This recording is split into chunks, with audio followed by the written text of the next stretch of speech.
Saudações e bem-vindo. Nos próximos minutos vamos refletir sobre aquilo que são as celebrações do Jubileu de Ouro da Independência Nacional. A 25 de junho de 2025, Moçambique celebra 50 anos da independência. Hoje o nosso convidado é o embaixador Hipólito Patrício, que cumpriu muitas tarefas neste longo período. Vamos citar aqui o facto de ter sido embaixador na antiga União das Repúblicas Socialistas Soviéticas, Estados Unidos da América, África do Sul e Argélia. Entretanto, também passou pelo Ministério do Interior, onde foi vice-ministro. Igualmente, foi vice-ministro do Ministério dos Negócios Estrangeiros e Cooperação. Muito obrigado pelo convite e por me juntarem à celebração do nosso 50º aniversário da independência nacional e de ter esta oportunidade de partilhar a minha experiência pessoal como cidadão nacional na frente diplomática e na representação do nosso país na comunidade das nações. Pois, consigo, pretendemos exatamente abordar aquilo que é a componente da política externa na história da República de Moçambique, tanto Moçambique independente. Que memórias guarda enquanto serviu o país, agora está desligado relativamente, sobretudo na componente externa, tendo em conta aquilo que era o contexto de Moçambique à altura da independência, proclamou-se a independência e seguiram-se muitos outros desafios, alguns dos quais continuam ainda hoje. Sim, foi uma experiência ímpar que eu tive como um jovem na altura. Juntei-me à diplomacia em 1977, após o terceiro congresso, e tive a oportunidade de acompanhar os desafios da altura, num período da chamada Guerra Fria. O nosso papel aqui na África Austral foi de consolidar a nossa independência nacional, criar boas relações com os vizinhos e também ser retaguarda segura a libertação da África Austral dos regimes colonialistas e do apartheid.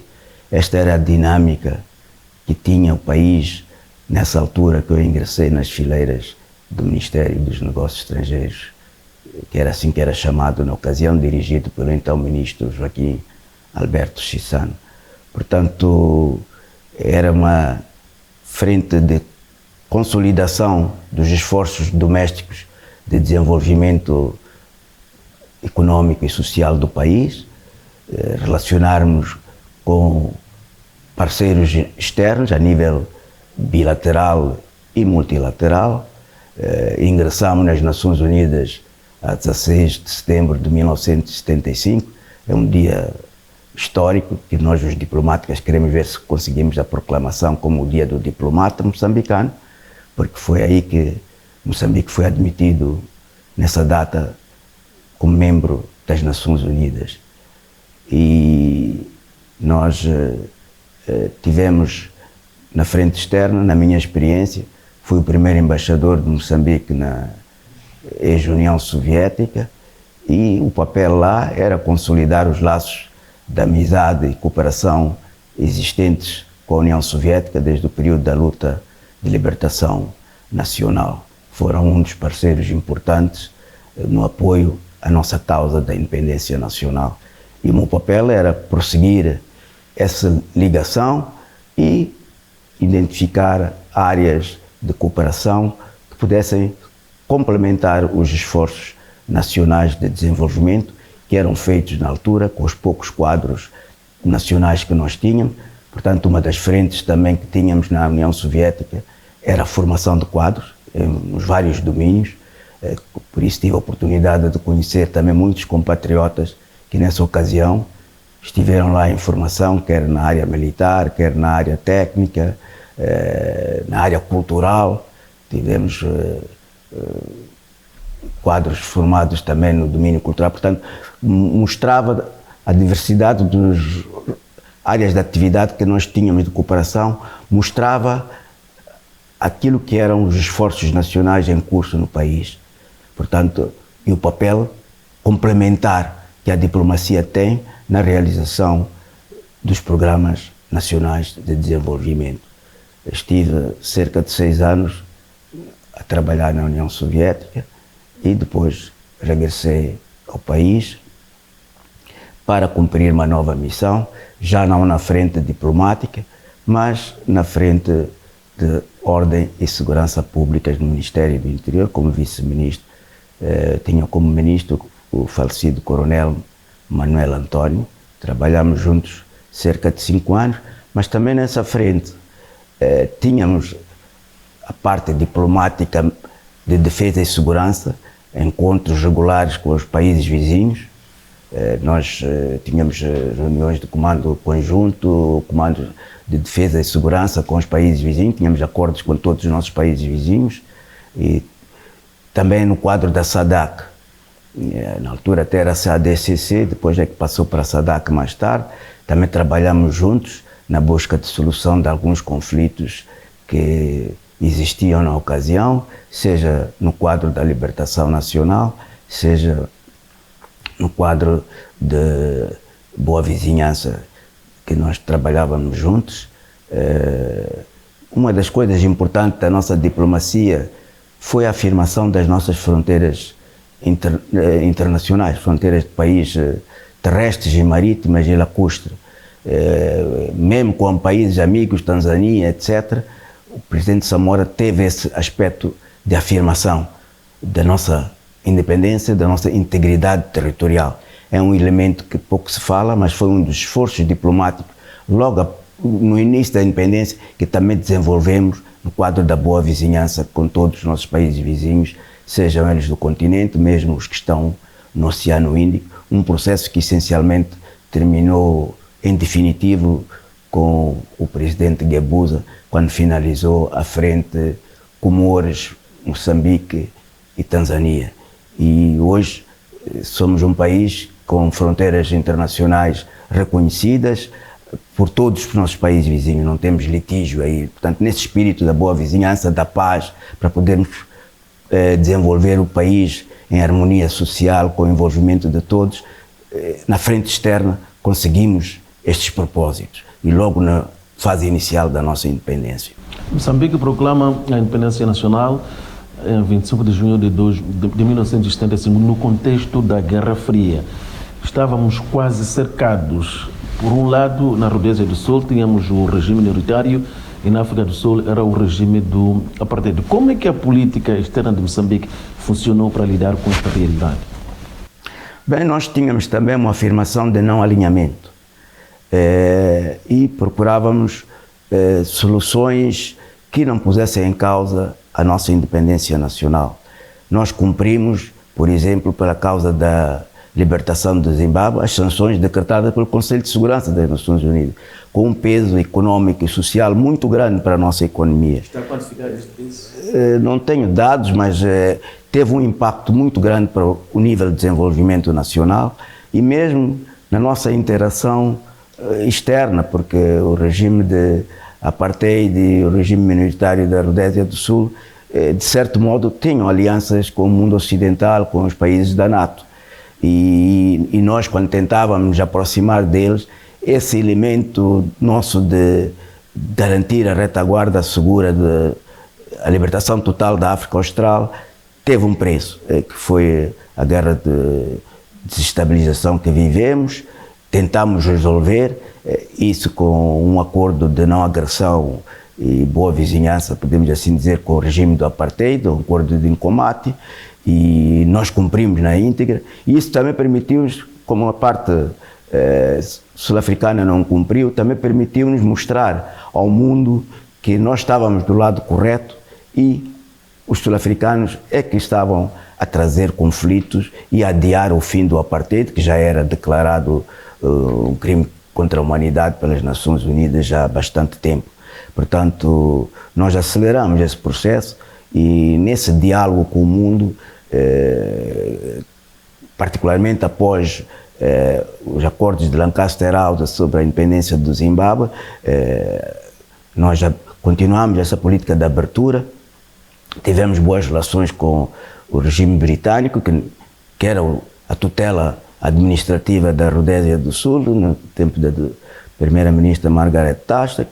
Esse processo prosseguiu com o presidente Reagan nos Estados Unidos, que o presidente Samora teve um encontro construtivo com ele e eles compreenderam melhor a nossa visão e o nosso posicionamento aqui na região da África Austral, porque defendíamos causas justas e não fazíamos interferência nos assuntos internos de nenhum dos nossos vizinhos. Queríamos paz e boa vizinhança para podermos também desenvolver. E o Acordo em Combate, além de tinha a dimensão de trazer a paz definitiva para o país, não termos uma agressão direta de um regime mais forte, com a indústria militar, até tinha potência, era uma potência nuclear, segundo se dizia, a África do Sul do apartheid. E isso permitiria também nós mantermos a nossa independência dentro do nosso território, na integridade territorial do país, e assim também continuarmos numa outra forma a sermos retaguarda segura do movimento de libertação, incluindo do próprio ANC na sua luta política, diplomática contra o regime do apartheid, que era a frente principal da sua atividade nesse período. Soubemos gerir isso, não foi muito fácil. A interpretação mesmo dos nossos amigos da União Soviética e dos outros países socialistas, esta nossa opção de soberania, de salvaguarda da nossa independência nacional, porque até abrangia a busca de terminarmos os compatriotas nossos que estavam ligados à desestabilização. Infelizmente, essa componente também não funcionou, porque os sul-africanos não cumpriram a sua parte. Continuaram a assistir os elementos da Renamo, equipá-los, e isso está documentado nos materiais que foram encontrados em alguns combates que as Forças Armadas tiveram que fazer na altura da FPLN. Mas na altura também pairou que Moçambique não terá cumprido na íntegra o acordo de combate, porque continua a permitir que os guerrilheiros do ANC conseguissem levar algum equipamento para a África do Sul.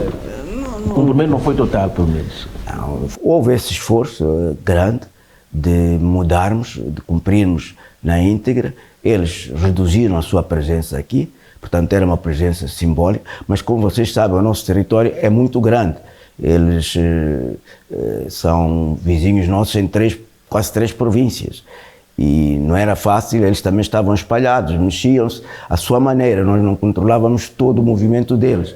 Por isso pode ter acontecido algo nessa dimensão, mas não creio que formalmente nós tivéssemos feito isso, porque cumprimos, explicamos ao presidente na altura do ANC, Oliver Tambo, que era a melhor forma que nós encontrávamos para continuarmos a apoiá-los na luta diplomática, na luta política para o fim do apartheid, porque estávamos a desmistificar aquele conceito de chamar terroristas, etc.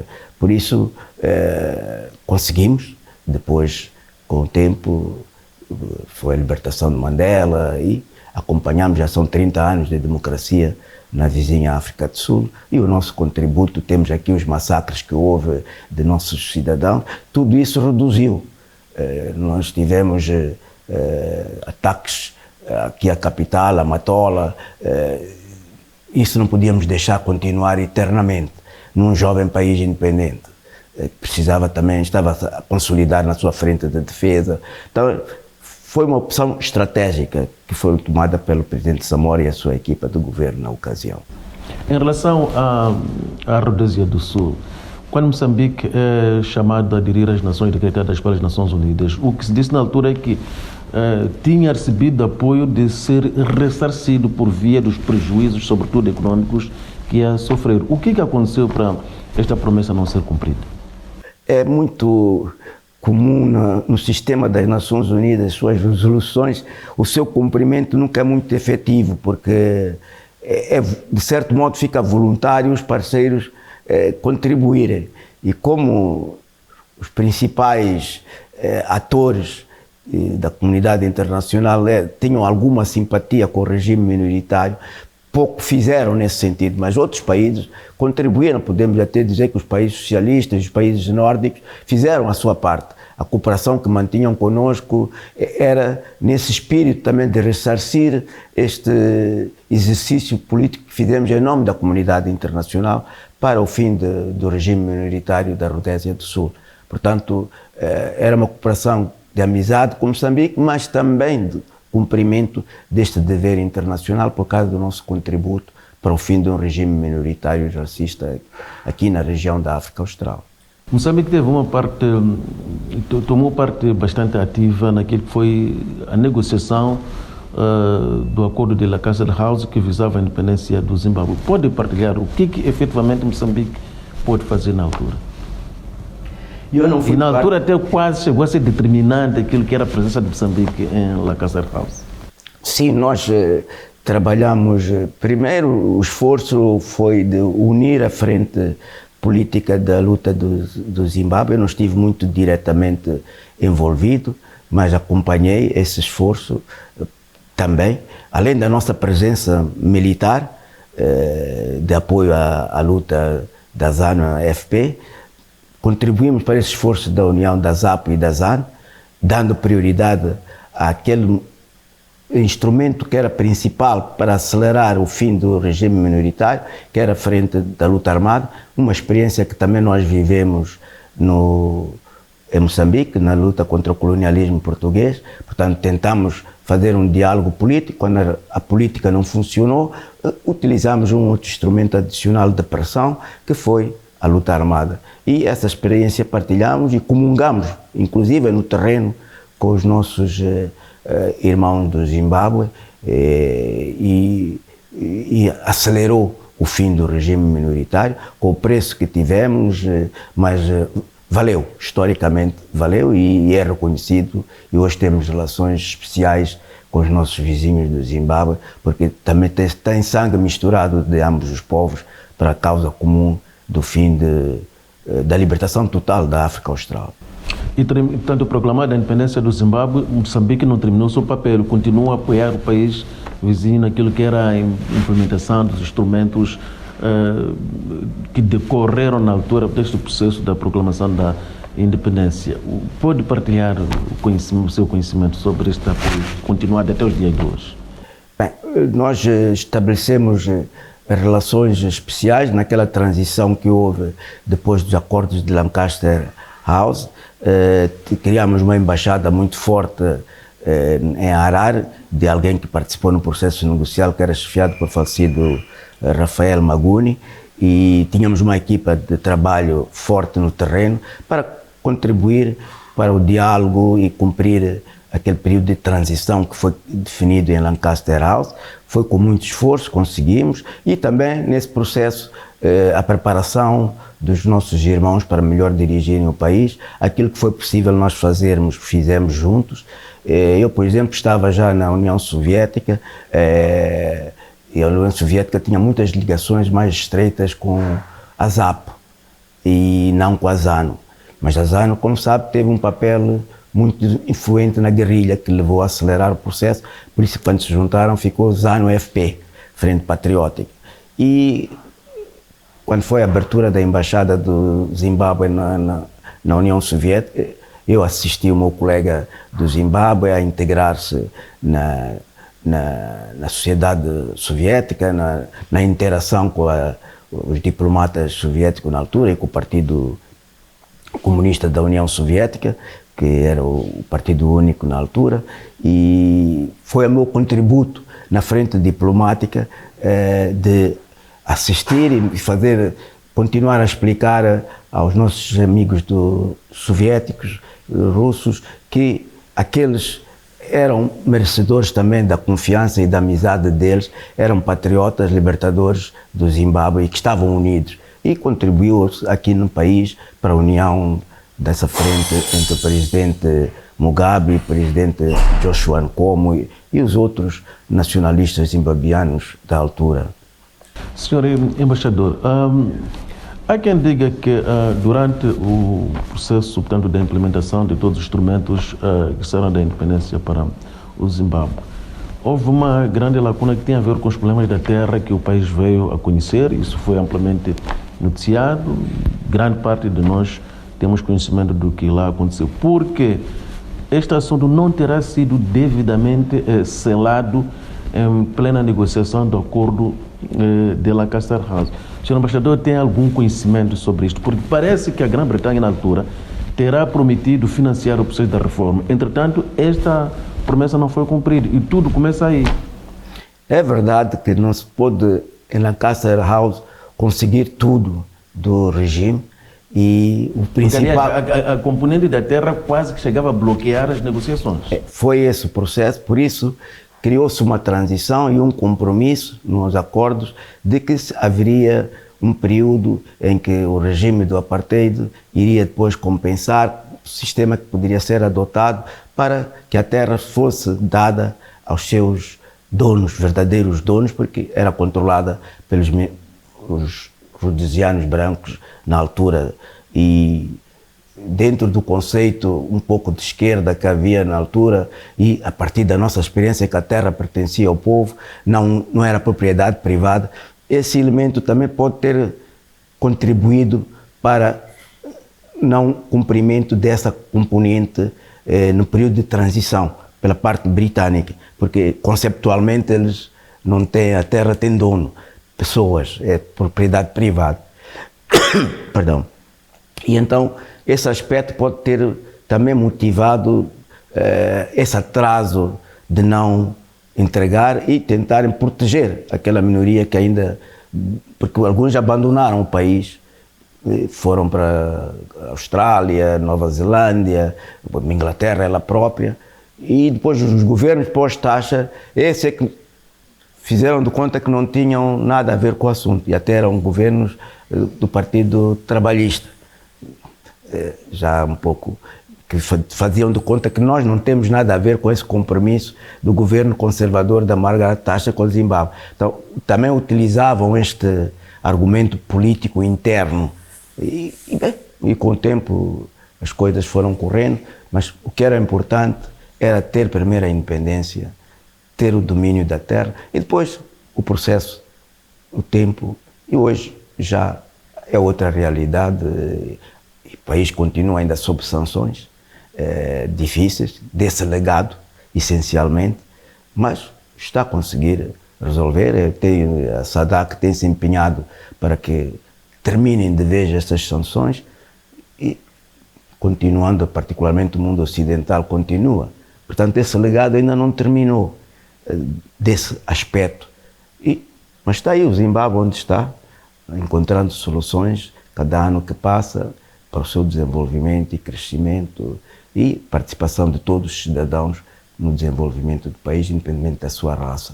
Porque na altura até chegaram a circular alguns nomes, dizia-se que o governo britânico prometera disponibilizar um financiamento de 36 milhões de libras esterlinas na altura, entretanto nem metade disso sequer chegou a acontecer. O que é que requereu mais tempo a Moçambique no seu envolvimento na busca de solução para os países vizinhos entre o Zimbábue e portanto, do regime minoritário e o regime do apartheid da África do Sul? Onde é que Moçambique teve que se aplicar mais?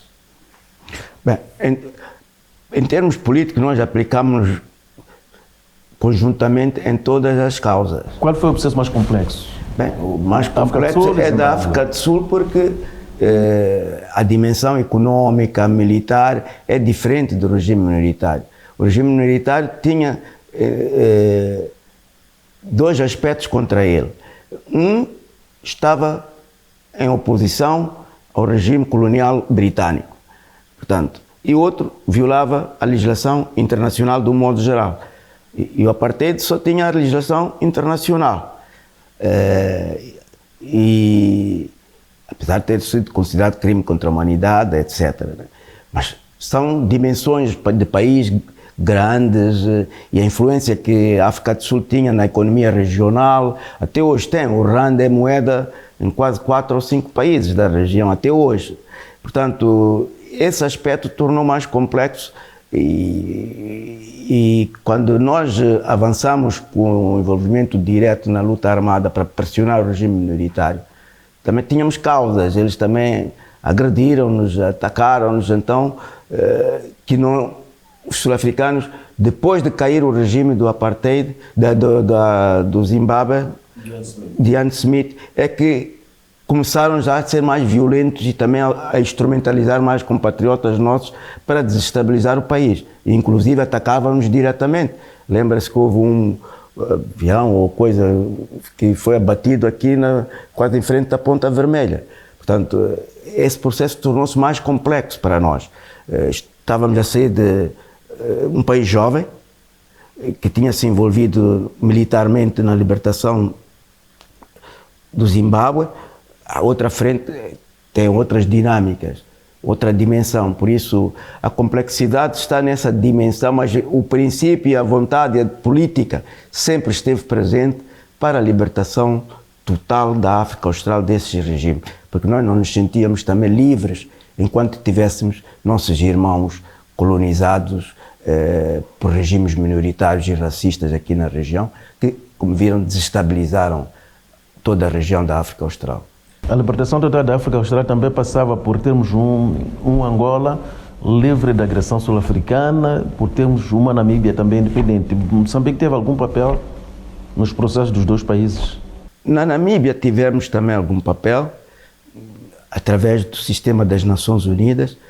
Nós participamos, tivemos um escritório residente na Namíbia no processo da transição, que era chefiado pelo Dr. Oscar Monteiro, juntamente com o coronel, está-me a fugir o nome, que esteve aleijado, o coronel. Tínhamos uma pequena equipa que trabalhou lá para a implementação da decisão das Nações Unidas para a independência da Namíbia. Esse foi o envolvimento político em nome da SADC que nos levou até a criar um escritório com quadros séniores nossos com experiência, como o Dr. Oscar Monteiro, e esse coronel, está-me a fugir o nome. E a sua equipa lá em Windhoek. Contribuímos. Com Angola sempre estivemos envolvidos com os nossos irmãos de Angola na busca de soluções dos seus problemas, quer a nível da SADC, essencialmente na relação com a Zâmbia, com Zaire na altura, que era mais complicada por causa do seu apoio indireto à UNITA, e também no debate com os portugueses. Ajudamos indiretamente nos acordos seguintes que tentaram resolver o acordo da independência deles, que de certo modo não foi materializado. Depois houve aquele conflito entre angolanos e sempre estivemos com o MPLA, com o governo do MPLA, na busca de soluções pacíficas, inclusivas, onde fosse possível, para acalmar, porque sem paz na região não podemos nos desenvolver. Já tínhamos ambos países colonizados por 5 séculos de colonização. Então, para uma afirmação e um crescimento e utilizarmos as riquezas que o nosso país tem para o bem do nosso povo, dos nossos respectivos povos, essa solidariedade nunca faltou. Era uma solidariedade já criada no tempo da luta de libertação, através da CONCEP, que existia, dos países dos Palopes. Depois, quando ficamos independentes, passamos a chamar Palopes, países africanos de língua oficial portuguesa, e essa solidariedade continua até os dias de hoje.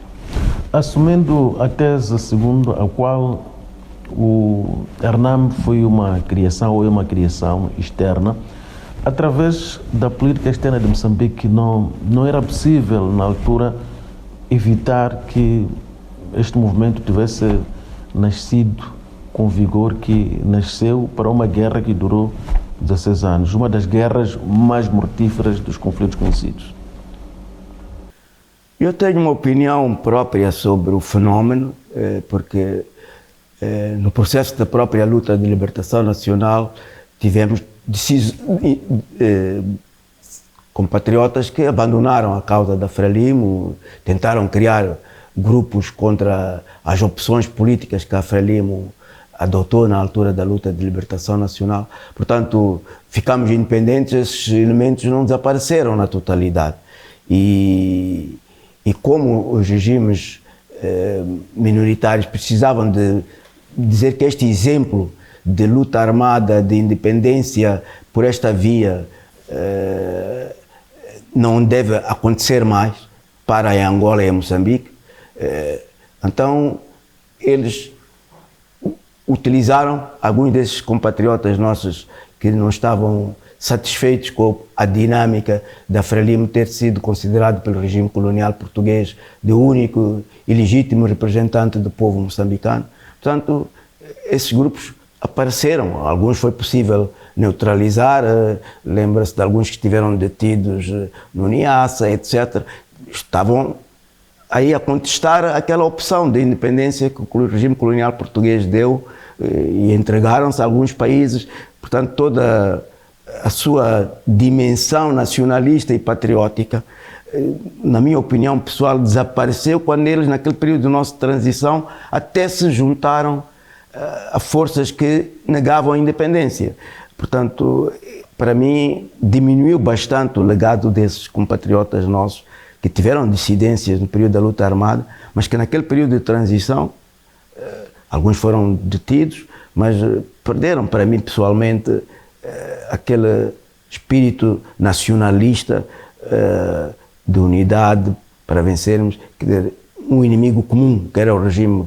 E crescemos, hoje já temos a diversidade de opiniões, forças políticas diversas. É um processo nosso de aprendizagem e de lição, que não está perfeito, como em vários países, tem as suas dimensões, e vamos curando-nos.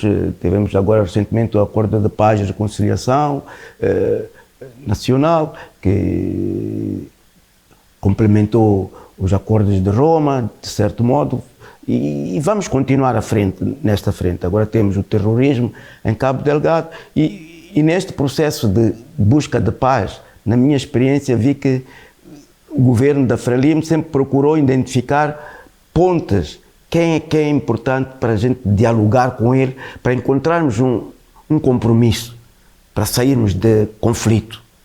Assim foi para o processo que nos levou a Roma, os contactos que houve, as pessoas que estiveram envolvidas, até que houve condições para sentarmos à mesa e discutirmos como irmãos moçambicanos.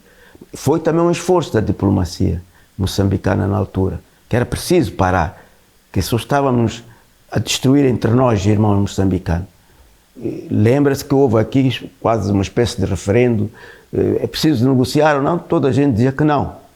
Mas a frente diplomática, a política diplomática, para salvaguardar a independência nacional do país, a integridade territorial do país, procurou caminhos de bater à porta esses compatriotas nossos que estavam no caminho do conflito com o governo do dia. E conseguimos, fomos a Roma. Mesmo quando foi de Incomate, houve essa interação com alguns desses compatriotas que estavam ligados a Renão. Só que essa componente não funcionou depois. Havia então o secretário-geral da Renamo, que estavam ligados a isso, alguns portugueses, etc. Porque, está a falar do Evo Fernandes? Sim. Portanto, Deus que o tenha. Yeah. Então, há sempre nestes processos, sempre gente que tenta não deixar prosseguir, quando vê que vai levar para um sítio e pretende desestabilizar para ter influência ou salvaguardar seus interesses. E não interesses dos moçambicanos, mas interesses estrangeiros, essencialmente, ou perspectivas que têm de, com esta pessoa, posso obter mais isto ou aquele outro. E então é preciso estar vigilante a esse tipo de relações com terceiros. Por isso nós, ao fazermos relações internacionais, diversificamos, fazemos mais amigos, é o nosso propósito, e diversificamos parcerias. Aprendemos nesta escola a fazer isso, que trabalhar para complementar os esforços nacionais de desenvolvimento. Esse é o papel da diplomacia, particularmente da diplomacia econômica, é complementar aquilo que são iniciativas nacionais de desenvolvimento e que não temos nem capacidade humana, técnica e financeira. Então temos que procurar parceiros que tenham a expertise, a experiência e o exemplo que dá resultados e tentar atraí-los para trabalharmos juntos para uma causa em que teremos depois benefícios mútuos. Um win-win, ganha, cada lado ganha, ninguém sai a perder. E a política externa moçambicana ainda tem um grande desafio em relação aos acontecimentos em Cabo Delgado. É verdade, o terrorismo é um fenómeno universal que é condenado pelo sistema internacional, legislação internacional. Temos que saber gerir, identificar as suas origens e procurar soluções várias. Já temos a agenda de desenvolvimento, temos uma agência de desenvolvimento da região norte e um dos propósitos que podemos diminuir nessa causa da justificação do terrorismo é o desenvolvimento socioeconômico da zona. E esses esforços estão em curso.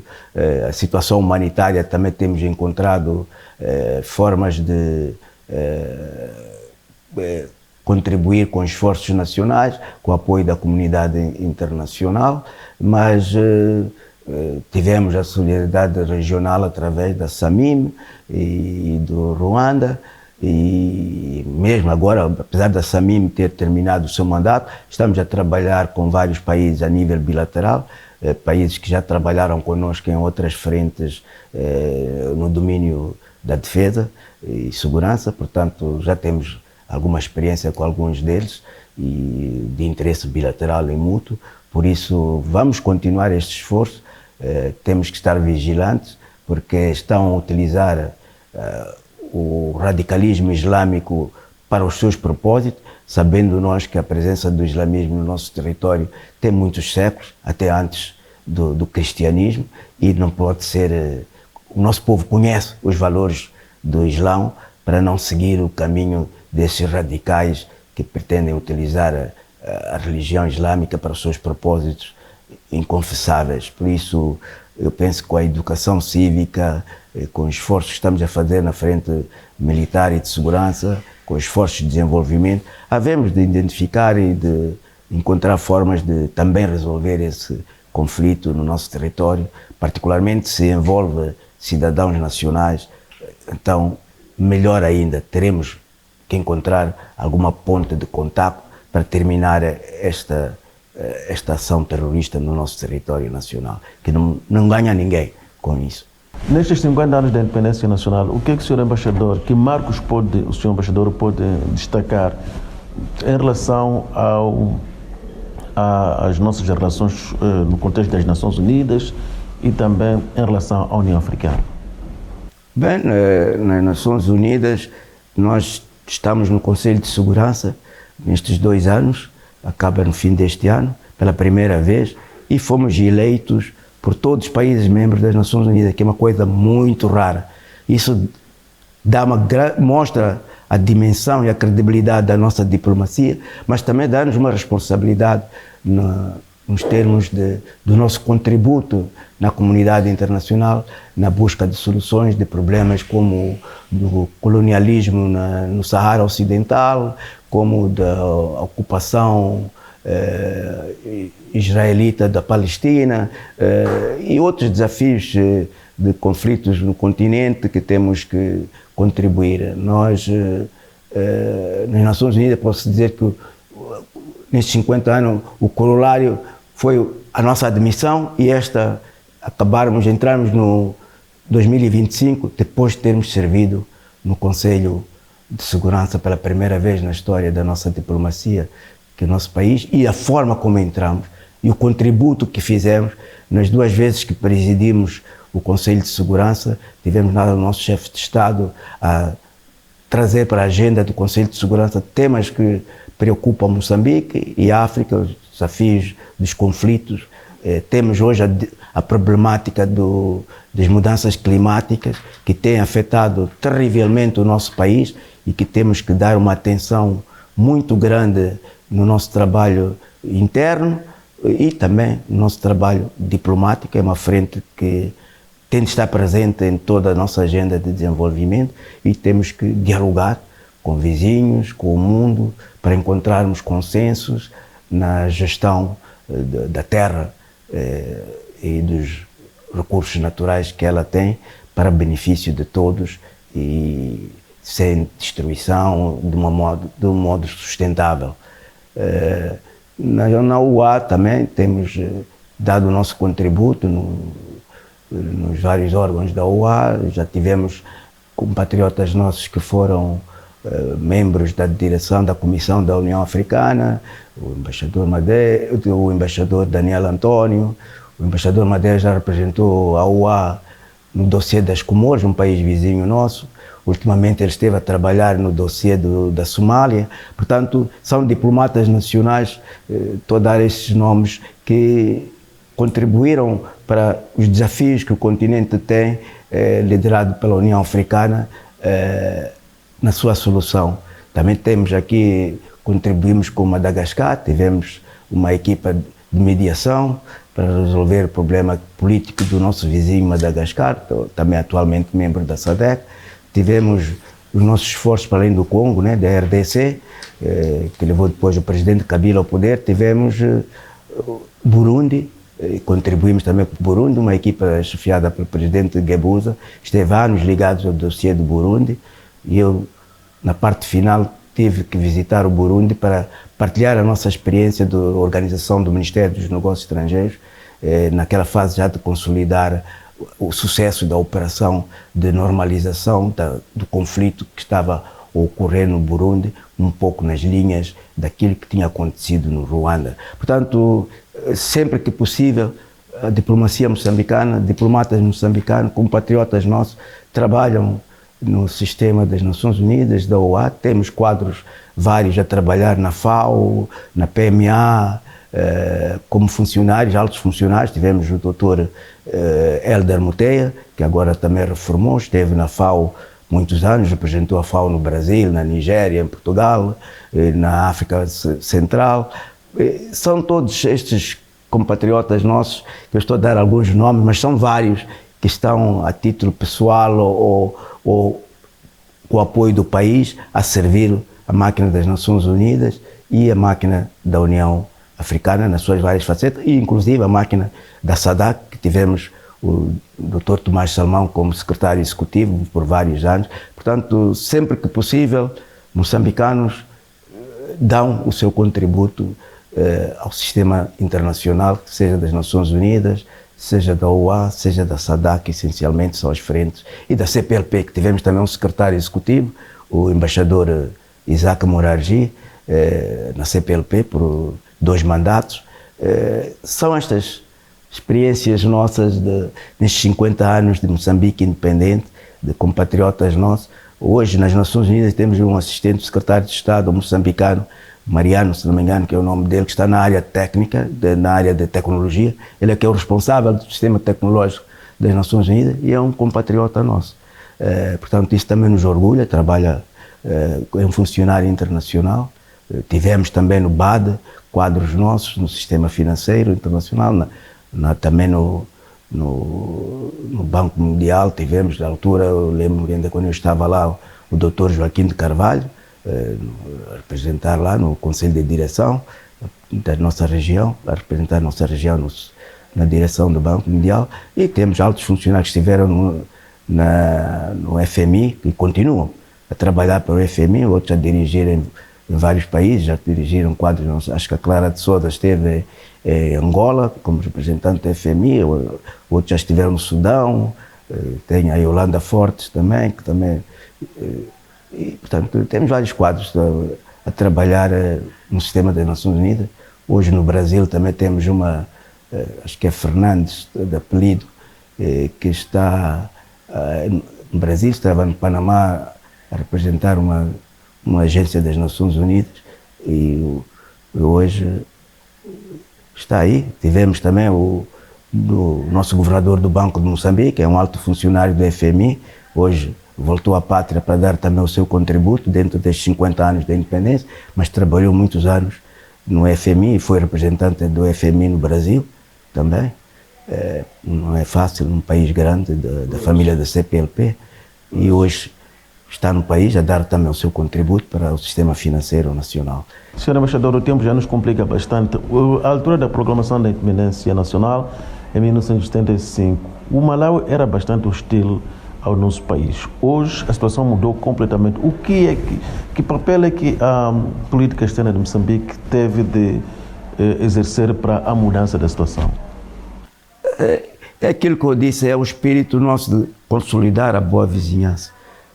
Estar em paz com todos os nossos vizinhos. Foram os malauenos que fizeram o trabalho ou os moçambicanos é que fizeram? É um trabalho conjunto, depende das lideranças. Há umas lideranças que entendem este nosso esforço.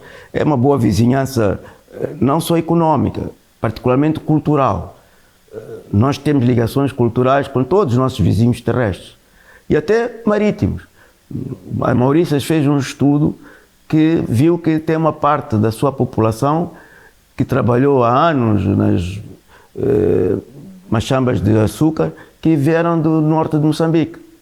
E hoje são gerações de mauricianos de origem moçambicana que estão lá. E alguns também temos um pouco em Madagascar. Temos na Ilha Reunião gente que no sistema colonial francês que estava no Oceano Índico, vinham buscar mão de obra barata no continente. E o continente, o que é que está à frente deles? É Moçambique, são moçambicanos. Hoje são moçambicanos. Então, essa miscelânea cultural com os nossos vizinhos também nos responsabiliza na frente diplomática. Como se diz, a cultura é a identidade de um povo, de um país. E na União Africana, na SADC, esse aspecto cultural tem peso, não é só o aspecto econômico e comercial. Portanto, é esse esforço que nós temos também na nossa frente diplomática, na parte política, econômica, financeira e cultural, diplomacia cultural. E esses elementos permitem-nos facilitar o diálogo e a interação com mútuos benefícios com os vizinhos. E assim vamos construindo o nosso desenvolvimento nacional, tendo a certeza que na casa ao lado do vizinho podemos bater a porta para ir tomar chá ou para celebrar, particularmente para celebrar, não só para as tristezas. E este é o ganho da diplomacia, dos esforços que temos feito nestes 50 anos de independência nacional. O senhor vice-ministro também passou pelo Ministério do Interior, onde foi vice-ministro por um período de cerca de 5 anos. E o grande dossiê, o maior dossiê mesmo com que teve de lidar, é o dossiê Mbuzine. Em breves minutos, pode constituir a vossa intervenção para o benefício da nossa audiência. Bem, eu fui representar a delegação do governo na qualidade de vice-ministro do Interior, chefiada pelo coronel Sérgio Vieira, para irmos a Mbuzine identificar os corpos do trágico acidente de aviação em que pereceu a vida o Marechal Samora Machel e a sua delegação, que vinham de Mbala, Zâmbia. E nesse processo, foi um processo que me marca até hoje, porque são pessoas que eu conheci todas. O presidente Samora Machel foi quem me nomeou para embaixador na União Soviética. Ele nomeou-me também para a função de vice-ministro do Interior. Uma pessoa que conheceu o meu pai, foram colegas na enfermagem. Eu perdi o meu pai nesse período em 1978 e até me lembro quando ele, numa audiência com o presidente Brezhnev, o presidente Samora te disse: olha, este meu embaixador, além de ser meu embaixador, meu representante pessoal aqui, é também meu filho. O pai dele faleceu, e na nossa tradição era meu colega de enfermagem, eu sou também pai dele, portanto ele tem a dupla responsabilidade de exercer a função diplomática, mas sabendo também que o pai está vigilante a acompanhar os passos dele no trabalho que tem que fazer para o reforço da cooperação Moçambique e a União Soviética. Mbuzine marcou-me, perdi muitos amigos que eu conheci, que trabalhei com eles na governação, da presidência, do protocolo, colegas meus, um colega que estava para ser designado na VES tinha sido designado para embaixador na Zâmbia. Foi doloroso, é uma marca grande que eu tenho da minha experiência de trabalhar nessa frente da ordem, segurança e tranquilidade pública, que foi uma grande experiência naquela altura, que estávamos ainda num conflito armado interno. Tivemos nessa altura de transformar a nossa polícia de intervenção rápida também numa força de proteção aqui da cidade de Maputo, porque as forças da RENAMO já começavam a circular e a fazer sabotagens aqui à volta da cidade de Maputo, na Machava, etc. Tivemos que tirar os jovens do quartel para pôr em posições de proteção da cidade, para complementar o esforço que as forças militares estavam a fazer também de defesa da integridade territorial e do país. E essa foi a experiência que eu, quando saí, já tínhamos criado a frente de intervenção rápida, também se fala. Foi a partir daí que expandiu-se esta hoje unidade que já está em todo o território nacional, por causa dessa necessidade doméstica de garantir a ordem de uma forma mais robusta, tranquilidade pública. Tivemos que criar essas forças que agora já estão em todas as províncias, já tem força de intervenção rápida, estes da FIR. Portanto, começou esse processo de sua expansão. Essencialmente estavam aqui para proteger a capital, mas, bem, na política estava claro que isso tem que crescer, são forças especializadas para complementar as outras áreas da polícia para situações normais, aquelas são para situações em extremos que elas complementam na intervenção. E foi uma boa experiência, até chamo isso o serviço militar obrigatório, porque os 5 anos que estive lá, depois voltei para a diplomacia e nessa frente, como eu disse, do Ministério do Interior, a nível da África Austral, naquilo que era o trabalho das Forças de Defesa e Segurança com os vizinhos, eu participava também nas equipas, quer nos encontros de nível bilateral, quer nos encontros de nível regional. Normalmente eu é que representava o Ministério do Interior, as equipas eram chefiadas pelo Ministro da Defesa, General Chipande, e o Ministério do Interior, eu o Vice-Ministro, na Segurança eu o Vice-Ministro Salésio, e então trabalhávamos assim com os nossos quadros superiores nessas frentes de estabilidade regional.